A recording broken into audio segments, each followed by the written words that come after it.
Hello বন্ধুরা, তো দেখুন পাতা পচা সার কত সুন্দরভাবে আমি বানিয়ে নিয়েছি। এগুলো রোদ্রে দেব, আর রোদেরই কিন্তু আমাদের একটা না একটা কিছু শুকাতে হয়, আর শুকনো করে গাছ বসালে কিন্তু মাটিটা খুব সুন্দর উর্বর হয় আর ভালো হয়। আর এখানে দেখুন আমি একটা বড় আবার বেড নিয়েছি। এই বেডটা আমি কিভাবে হালকা বেড তৈরি করব সেটি অবশ্যই আপনাদের সঙ্গে আমি শেয়ার করব। তো বন্ধুরা, আশা করি আপনারা ভালো আছেন ও সুস্থ আছেন। ভিডিওটি ভালো লাগলে লাইক, কমেন্ট ও শেয়ার করবেন। আর আমার চ্যানেলে নতুন হলে চ্যানেলটিকে অবশ্যই সাবস্ক্রাইব করবেন, আর পুরনো বন্ধুরা শেয়ার করবেন। তো দেখুন গোলাপ গাছ হার্ড প্রুনিং করার পরে গোলাপ গাছগুলো কত সুন্দর হয়েছে, আর এই হার্ড প্রুনিং অবশ্যই করতে হবে। আর দেখুন এটা কত সুন্দর, আমি একেবারে নিচের থেকে কিন্তু কাটিং করেছি। আর এটা দেখুন কত সুন্দর হয়েছে। তো এবারে এই গাছটি অবশ্যই করবেন, যাদের মাটিতে গাছ আছে তারাও করবেন বা টবে আছে। আর তারপরে আপনাদের আর একটা কথা বলি, এই সময় গোলাপ গাছে প্রচুর ফুল পেতে গেলে আমাদের কিন্তু কিছু টিপস মেনে চলতে হবে। তো আমি প্রথম টিপসটা বলে দিলাম যে হার্ড প্রুনিং অবশ্যই করবেন, সে মাটিতে হোক আর টবে হোক। তো দেখুন আমার গোলাপ গাছগুলো। তারপরে আসি পানি। তো দেখুন গোলাপ গাছের মাটিটা কিন্তু হবে একেবারেই ঝুরঝুরে, এই দেখুন। আর আমি মাটিটা তৈরি করি একেবারে সম্পূর্ণ ঝুরঝুরে মাটি। আর গোলাপ গাছের মাটি তৈরি প্রতিস্থাপন দেখুন আর ভিডিও দেওয়া আছে। আর পানি দেবেন কীরকম, যদি এরকম থাকে তাহলে অল্প করে পানি দেবেন, আর যদি এই ঠিক ভেজা ভেজা থাকে তাহলে কিন্তু পানি দেবেন না। আর গোলাপ গাছে পানি কিন্তু একেবারে কাদা পছন্দ করে না, আর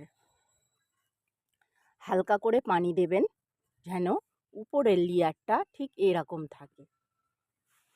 আর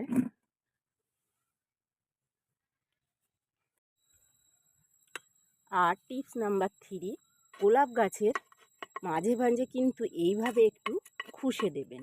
খুশে দিলে তাহলে কিন্তু গাছ কিন্তু ভালো অক্সিজেন পাবে, আর আমরা যে খাবারটি দেব সেটা ভালোভাবেই সংগ্রহ করতে পারবে। তো অবশ্যই আপনারা খুশে দেবেন, যে কোনো ফুল গাছই আর বা সবজি গাছ বা ফল গাছ হোক মাঝে মাঝে খুশে দেবেন, দিলে কিন্তু অক্সিজেনটা ভালোভাবে গাছগুলো নিতে পারবে। আর যদি না নিতে পারে গাছ কিন্তু দ্রুত বৃদ্ধিও হবে না, ফুলও আসবে না। তো দেখুন এইভাবে আমি প্রতিটা গাছে খুশে দিই। তো অবশ্যই খুশে দেবেন। আর এই সময় যে কচি পাতাগুলো বার হয়, পাতাগুলো কিন্তু সবথেকে বেশি আক্রমণ হয় লেদা পোকার। তো অবশ্যই আপনারা কীটনাশক স্প্রে করবেন, নিম অয়েল, সুপার সোনাটা আর কাকা। আর সুপার সোনাটা কিন্তু একটা পিজিআর, জৈব পিজিআর, এটা গাছে ব্যবহার করলে কিন্তু ফুলের সংখ্যাও বাড়বে। এইরকম কিছু টিপস আপনারা মেনে চললে আপনারাও আপনাদের গাছে কিন্তু প্রচুর ফুল পাবেন। আর এই গাছে এখন আমি একটি খাবার দেব। তো দেখুন এই টিপসটি অবশ্যই আপনারা গাছে অ্যাপ্লাই করুন, তাহলে আপনিও কিন্তু প্রচুর ফুল পাবেন। আমি এই গোলাপ গাছ যখন বসিয়েছিলাম তখন কিন্তু কোনো পটাশ সার ব্যবহার করিনি। তো এখন আমি এই গাছে কি দেব, তো দেখুন এটা হচ্ছে চায়ের গুঁড়ো। তো এটা আমার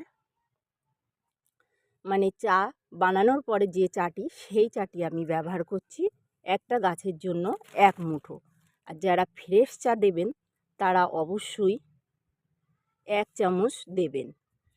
আর আমি দিচ্ছি চা ব্যবহার করার পরে যে চাটি, সেই চাটি চায়ের গুঁড়োটি আমি দিচ্ছি। তো আমি বলবো না কাউকে যে আপনারা ফ্রেশ চা ব্যবহার করেন গাছে যেহেতু খরচাটা বাড়বে, যত কম খরচে আমরা গাছ করতে পারি সেটাই চেষ্টা করব। আর তারপরে দেখুন আমি পটাশ সার দিইনি যেহেতু, তো এখানে আমি 1 চামচ পটাশ সার নিয়েছি, লাল পটাশ। আর এই লাল পটাশ জবা গাছে আপনারা 4 বার ব্যবহার করবেন বছরে, গাছের কোনো ক্ষতি হবে না। তারপরে আপনারা কলার খোসা ভেজানো পানি অবশ্যই 10 দিন পর পর ব্যবহার করুন, তাহলে কিন্তু আপনার গাছে প্রচুর ফুল পাবেন। আর এই দেখুন এটা হচ্ছে ডিমের খোসা, অবশ্যই আপনারা গুঁড়ো করে এই সাইড দিয়ে এইভাবে ছড়িয়ে দেবেন। আর আমি এখানে যে টবে 1 চামচ করে দিচ্ছি, টবের সাইজটা হচ্ছে 10 ইঞ্চি, তো এইভাবে 10 ইঞ্চি টবে আপনারা দেবেন। আর এটা এইভাবে দিলে কিন্তু কোনো ফাঙ্গাস লাগার ভয় থাকবে না। অনেকেই ভাববেন যে ফাঙ্গাস লেগে রুট বাউন্ড হবে, গাছ ধীরে ধীরে মারা যাবে, তবে গাছের কোনো ক্ষতি হবে না। আমি এইভাবেই ব্যবহার করি, তো দেখুন এইভাবেই আপনারা ব্যবহার করবেন।